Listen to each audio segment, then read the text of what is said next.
Wayang merupakan kesenian tradisional khas Indonesia. Kisah wayang telah menjadi cerita yang menghiasi kehidupan masyarakat secara turun-temurun. Wayang adalah pertunjukan yang menarik perhatian penonton dengan alur cerita memukau oleh dalang. Wayang terbuat dari kulit kerbau dan dirancang dengan rumit, hingga ke detail kostum dan warna yang paling kecil, serta memiliki nama dan ciri khas tersendiri yang menjadi penggambaran masing-masing tokohnya.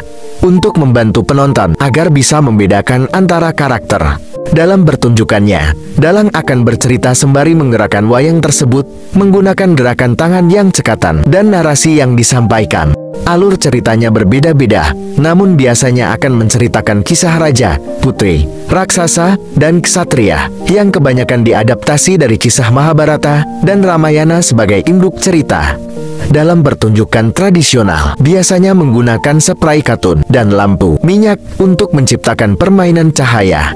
Pada saat ini, biasanya bola, lampu listrik, atau sumber cahaya lain yang digunakan. Pada zaman dulu, wayang digunakan sebagai media efektif dalam menyebarkan agama mulai dari agama Hindu sampai agama Islam.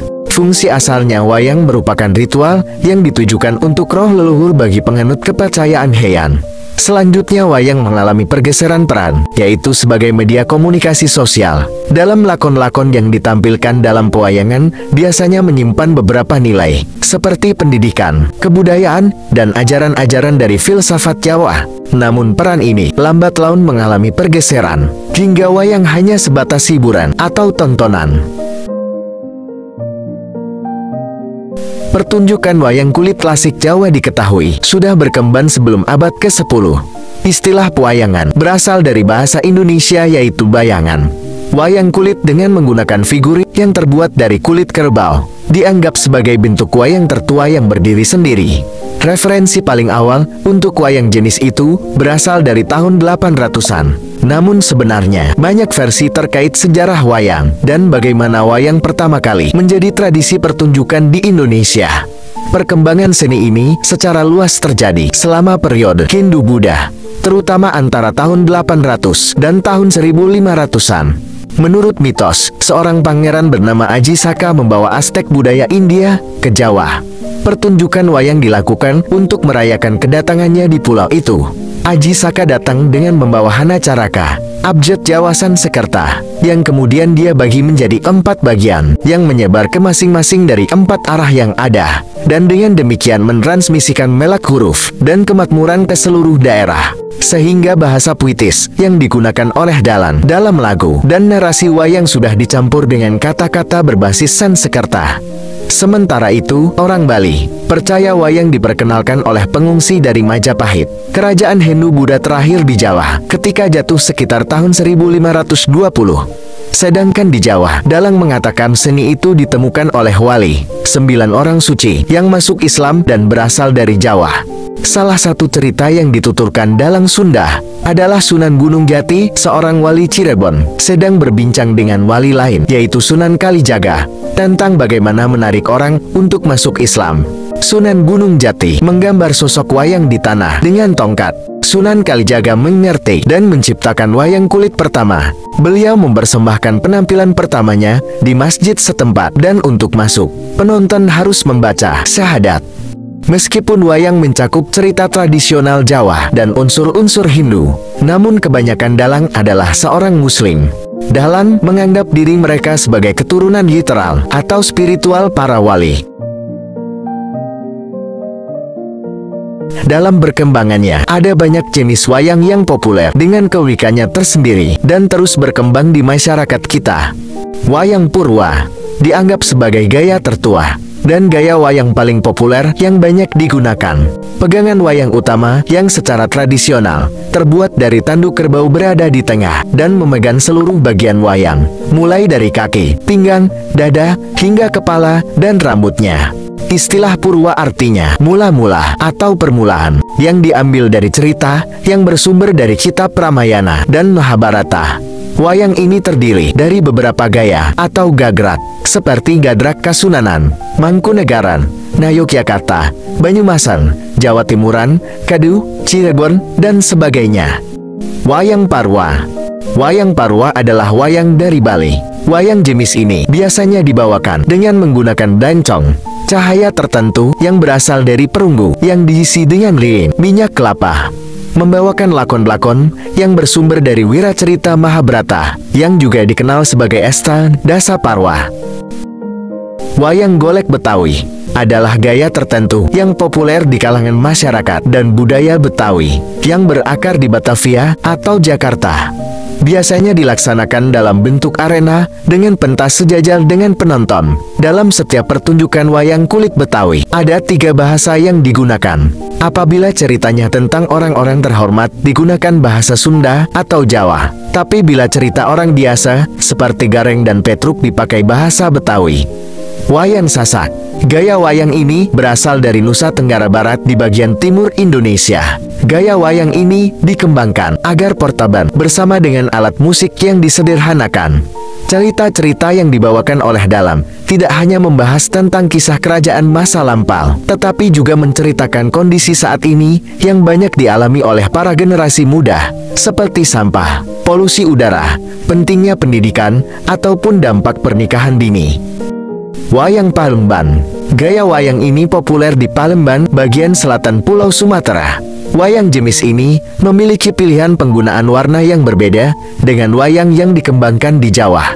Wayang ini mengadaptasi bahasa Melayu Palembang dalam pementasannya. Ada orkestra gamelan dan juga rebana. Wayang Cirebon. Wayang ini populer di daerah Cirebon, di Jawa Barat. Wayang ini dibawakan dengan menggunakan campuran bahasa Sunda dan bahasa Jawa. Pilihan warna pada wayang biasanya berani, yaitu warna kontras. Wayang Kancil. Ada juga gaya yang hanya menampilkan cerita yang berhubungan dengan hewan. Yang paling terkenal adalah wayang kancil, yang dikenal suka mencuri mentimun. Wayang kancil mulai berkembang di Yogyakarta, terutama oleh Ki Lajar Subroto yang berasal dari Wonosobo, Jawa Tengah.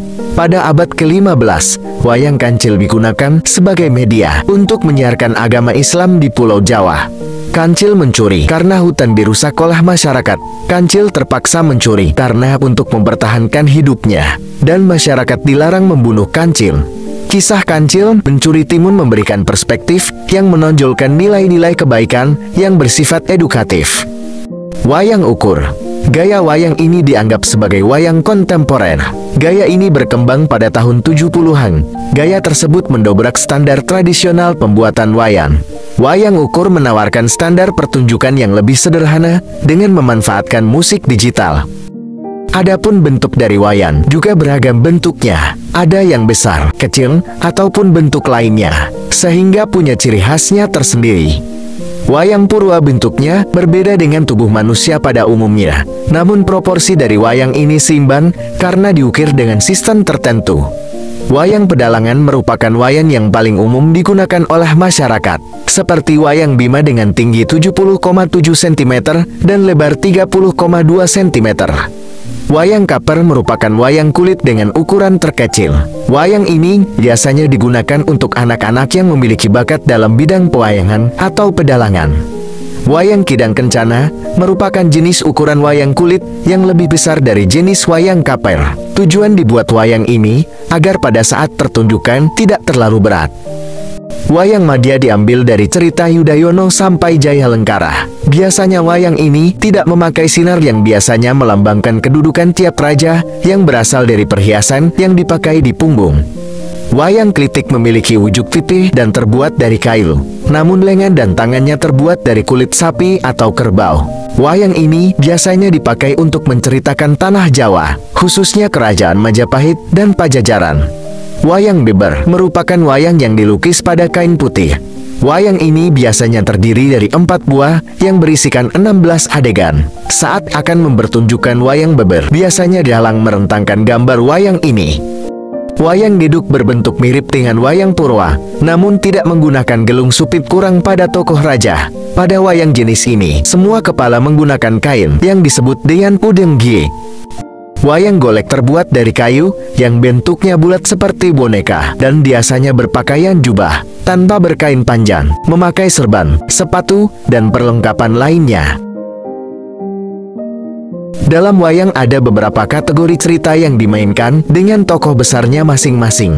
Purwa Cerita yang membahas perihal asal-usul kehidupan para dewa yang dimainkan tokoh di dalamnya, seperti Batara Guru, Batara Wisnu, Batara Indra, dan sebagainya. Punakawan merupakan sekumpulan tokoh yang terdiri dari Semar, Garing, Petrub, dan Bagon. Lokapala merupakan induk dari tokoh Ramayana, terdiri atas Arjuna Sasrabahu, Sumantri, Parasurama, Sukesi, dan lain-lain. Ramayana merupakan cerita kepahlawanan Rama yang dimainkan beberapa tokoh, yaitu Rama, Sinta, Laksmana, Anoman, Rahwana, dan lain-lain. Untuk Mahabharata merupakan cerita konflik antara Pandawa dengan Kurawa dalam memperebutkan tahta kerajaan yang dimainkan beberapa tokoh, yaitu Pandawa, Kurawa, Krasna, Srikandi, Sengkuni, dan lain-lain. Setiap tokoh biasanya memiliki ciri dan kepribadiannya masing-masing. Seperti Biman, anak kedua dari Pandawa 5, yang digambarkan memiliki kekuatan jasmani yang luar biasa dengan fisik yang berotot, atletis, tinggi, dan besar. Bima merupakan tokoh dengan kekuatan fisik terkuat. Arjuna, anak ketiga dari Pandawa 5, yang dikenal dengan wajah yang tampan, sehingga banyak yang suka kepadanya. Arjuna memiliki kemampuan memanah yang bisa berlipat ketika mengejar musuh. Ada juga sosok Gatotkaca, merupakan anak dari Bima, yang memiliki kekuatan luar biasa. Ia dikenal dengan kesaktiannya yang bisa terbang dan menyandang julukan otot kawat tulang besi. Dan masih banyak tokoh lainnya dalam pewayangan yang memiliki karakternya masing-masing. Salam satu bangsa.